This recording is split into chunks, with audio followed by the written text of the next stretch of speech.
Hello guys, welcome back my YouTube channel. এখন আমরা চলে এসেছি কল্যাণী ঘোষপাড়া স্টেশন। এটা হচ্ছে কল্যাণী ঘোষপাড়ার টিকিট কাউন্টার। এই স্টেশনটি কল্যাণী সীমান্ত এবং কল্যাণী শিল্পাঞ্চলের মাঝে বিলং করছে। স্টেশনটি দিয়ে কাজ চলছে, শুধু ঘোষপাড়া স্টেশন বলেই নয়, এখন প্রত্যেকটা রেল স্টেশনেই এরকম সব কাজ চলছে।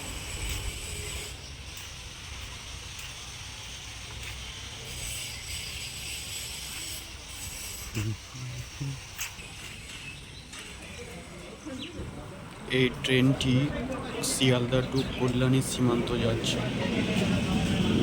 এই ট্রেনটি এবার 10 মিনিট পর ব্যাক করে আসবে শিয়ালদা যাওয়ার উদ্দেশ্যে।